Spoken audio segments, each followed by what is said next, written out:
everybody. This is the third reading of Harry Potter Book 3. I'm starting on page 20, if you have the book. And what happened on the last reading is Uncle Vernon let Harry know that his sister, Aunt Marge, was coming to visit. And we heard a little bit about what those visits were like in the past, how she, like Uncle Vernon, was not very nice to Harry. And Uncle Vernon warned Harry that he had to keep all of his magic a secret, and that she had to be told that Harry was at a school for basically bad kids, which of course he's not. So Harry is right now, where I'm about to start reading, thinking about how much he's dreading this visit from Aunt Marge. "See you in a bit then. I'm off to get my sister," Uncle Vernon said, and he left the kitchen. Harry, who had been sitting in a kind of horrified trance, had a sudden idea. Abandoning his toast, he got quickly to his feet and followed Uncle Vernon to the front door. Uncle Vernon was pulling on his car coat. "I'm not taking you," he snarled as he turned to Harry, watching him. "Like I wanted to come," said Harry coldly. "I want to ask you something." Uncle Vernon eyed him suspiciously. "Third years at my school are allowed to visit the village sometimes," said Harry. "So?" snapped Uncle Vernon, taking his car keys from a hook next to the door. "I need you to sign the permission form," said Harry in a rush. "And why should I do that?" sneered Uncle Vernon. "Well," said Harry, choosing his words carefully, "it'll be hard work pretending to Aunt Marge I go to St. Brutus's Secure Center for Incurably Criminal Boys," bellowed Uncle Vernon, and Harry was pleased to hear a definite note of panic in Uncle Vernon's voice. "Exactly," said Harry, looking calmly up into Uncle Vernon's large purple face. "It's a lot to remember. I'll have to make it sound convincing, won't I? What if I accidentally let something slip?" "You'll get the stuffing knocked out of you, won't you?" roared Uncle Vernon, advancing on Harry with his fist raised, but Harry stood his ground. "Knocking the stuffing out of me won't make Aunt Marge forget what I could tell her," he said grimly. Uncle Vernon stopped, his fist still raised, his face an ugly puce. "But if you sign my permission form," Harry went on quickly, "I swear I'll remember where I'm supposed to go to school, and I'll act like like I'm normal and everything." Harry could tell that Uncle Vernon was thinking it over, even if his teeth were barred and a vein was throbbing in his temple. "Right," he snapped finally. "I shall monitor your behavior carefully during Marge's visit. If, at the end of it, you've toed the line and kept to the story, I'll sign your ready form." He wheeled around, pulled open the front door, and slammed it so hard that one of the little panes of glass at the top fell out. Harry didn't return to the kitchen. He went back upstairs to his bedroom. If he was going to act like a real muggle, he'd better start now. Slowly and sadly, he gathered up all his presents and his birthday cards and hid them under the loose floorboard with his homework. Then he went to Hedwig's cage. Errol seemed to have recovered. He and Hedwig were both asleep, heads under their wings. Harry sighed, then poked them both awake. "Hedwig," he said gloomily, "you're going to have to clear off for a week. Go with Errol. Ron will look after you. I'll write him a note explaining. And don't look at me like that." Hedwig's large amber eyes were reproachful. "It's not my fault. It's the only way I'll be allowed to visit Hogsmeade with Ron and Hermione." 10 minutes later, Errol and Hedwig, who had a note to Ron bound to her leg, soared out of the window and out of sight. Harry, now feeling thoroughly miserable, put the empty cage away inside the wardrobe. But Harry didn't have long to brood. In next to no time, Aunt Petunia was shrieking up the stairs for Harry to come down and get ready to welcome their guest. "Do something about your hair!" Aunt Petunia snapped as he reached the hall. Harry couldn't see the point of trying to make his hair lie flat. Aunt Marge loved criticizing him, so the untidier he looked, the happier she would be. All too soon there was a crunch of gravel outside as Uncle Vernon's car pulled back into the driveway, then the clunk of the car doors and footsteps on the garden path. "Get the door!" Aunt Petunia hissed at Harry. A feeling of great gloom in his stomach, Harry pulled the door open. On the threshold stood Aunt Marge. She was very like Uncle Vernon, large, beefy, and purple-faced. She even had a mustache, though not as bushy as his. In one hand she held an enormous suitcase, and tucked under the other was an old and evil-tempered bulldog. "Where's my dudders?" roared Aunt Marge. "Where's my Neffy Pooh?" Dudley came waddling down the hall, his blond hair plastered flat to his fat head, a bow tie just visible under his many chins. Aunt Marge thrust the suitcase into Harry's stomach, knocking the wind out of him, seized Dudley in a tight one-armed hug, and planted a large kiss on his cheek. Harry knew perfectly well that Dudley only put up with Aunt Marge's hugs because he was well paid for it, and sure enough, when they broke apart, Dudley had a crisp 20-pound bill clutched in his fat fist. "Petunia!" shouted Aunt Marge, striding past Harry as though he was a hat stand. Aunt Marge and Aunt Petunia kissed, or rather, Aunt Marge bumped her large jaw against Aunt Petunia's bony cheekbone. Uncle Vernon now came in, smiling jovially as he shut the door. "Tea, Marge?" he said. "And what will Ripper take?" "Ripper can have some tea out of my saucer," said Aunt Marge, as they all proceeded into the kitchen, leaving Harry alone in the hall with the suitcase. But Harry wasn't complaining. Any excuse not to be with Aunt Marge was fine by him, so he began to heave the case upstairs into the spare bedroom, taking as long as he could. By the time he got back to the kitchen, Aunt Marge had been supplied with tea and fruitcake, and Ripper was lapping noisily on the corner. Harry saw Aunt Petunia wince slightly as specks of tea and drool flecked her clean floor. Aunt Petunia hated animals. "Who's looking after the other dogs, Marge?" Uncle Vernon asked.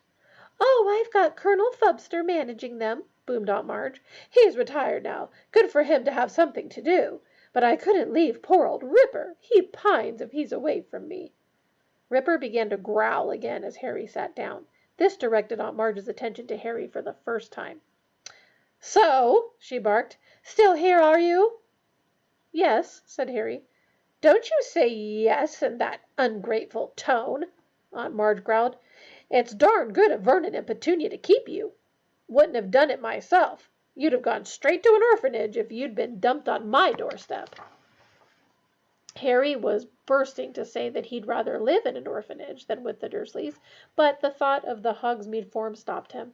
He forced his face into a painful smile. "Don't you smirk at me," boomed Aunt Marge. "I can see you haven't improved since I last saw you. I hoped school would knock some manners into you." She took a large gulp of tea, wiped her mustache, and said, "Where is it that you sent him again, Vernon?" "St. Brutus's," said Uncle Vernon promptly. "It's a first-rate institution for hopeless cases." "I see," said Aunt Marge. "Do they use the cane at St. Brutus's, boy?" She barked across the table. Uncle Vernon nodded curtly behind Aunt Marge's back. "Yes?" said Harry. Then, feeling he might as well do the thing properly, he added, "all the time." "Excellent," said Aunt Marge. "I won't have this namby-pamby, wishy-washy nonsense about not hitting people who deserve it. A good thrashing is what's needed in 99 cases out of 100. Have you been beaten often?" "Oh, yeah," said Harry. "Loads of times." Aunt Marge narrowed her eyes. "I still don't like your tone, boy," she said. "If you can speak of your beatings in that casual way, they clearly aren't hitting you hard enough.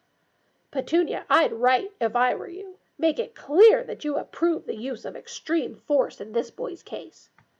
Perhaps Uncle Vernon was worried that Harry might forget their bargain. In any case, he changed the subject abruptly. "Heard the news this morning, Marge? What about that escaped prisoner, huh?"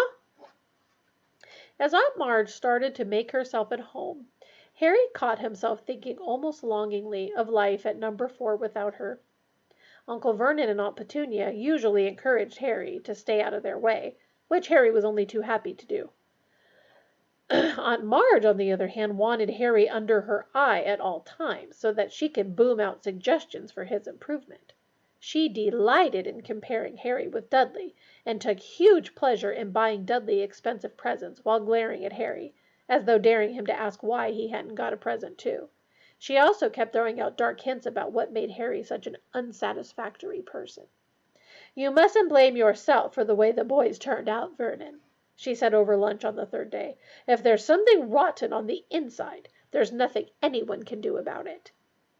Harry tried to concentrate on his food, but his hands shook, and his face was starting to burn with anger. "Remember the form," he told himself. "Think about Hogsmeade. Don't say anything. Don't rise." Aunt Marge reached for her glass of wine. "It's one of the basic rules of breeding," she said. "You see it all the time with dogs. If there's something wrong with the dog, there'll be something wrong with the pup." At that moment, the wine glass Aunt Marge was holding exploded in her hand. Shards of glass flew in every direction, and Aunt Marge sputtered and blinked, her great ruddy face dripping. "Marge!" squealed Aunt Petunia. "Marge, are you all right?" "Not to worry," grunted Aunt Marge, mopping her face with her napkin. "Must have squeezed it too hard. Did the same thing at Colonel Flubster's the other day. No need to fuss, Petunia. I have a very firm grip." But Aunt Petunia and Uncle Vernon were both looking at Harry suspiciously, so he decided he'd better skip dessert and escape from the table as soon as he could. Outside in the hall, he leaned against the wall, breathing deeply. It had been a long time since he'd lost control and made something explode. He couldn't afford to let it happen again. The Hogsmeade form wasn't the only thing at stake. If he carried on like that, he'd be in trouble with the Ministry of Magic. You are not allowed to do magic outside of school. Harry was still an underage wizard, and he was forbidden by wizard law to do magic outside school. His record wasn't exactly clean either. Only last summer he'd gotten an official warning that had stated quite clearly that if the Ministry got wind of any more magic in Privet Drive, Harry would face expulsion from Hogwarts. He heard the Dursleys leaving the table and hurried upstairs, out of the way. Harry got through the next 3 days by forcing himself to think about his handbook of do-it-yourself broom care whenever Aunt Marge started on him. This worked quite well, though it seemed to give him a glazed look, because Aunt Marge started voicing the opinion that he was mentally subnormal. At long last, the final evening of Marge's stay arrived. Aunt Petunia cooked a fancy dinner, and Uncle Vernon uncorked several bottles of wine. They got all the way through the soup and the salmon without a single mention of Harry's faults. During the lemon meringue pie, Uncle Vernon bored them all with a long talk about Grunnings, his drill-making company. Then Aunt Petunia made coffee, and Uncle Vernon brought out another bottle of cider. "Can I tempt you, Marge?" Aunt Marge had already had quite a lot. Her huge face was very red. "Just a small one, then," she chuckled. "A bit more than that, and a bit more. That's the ticket."